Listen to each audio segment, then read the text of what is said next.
In my today's this video, I will talk about Lenovo Ideapad 3 headphone jack not working.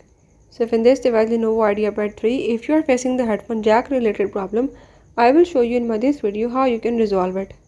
What you have to do is to follow all the steps, watch the video till end, and if you are watching it for the first time, don't forget to hit subscribe.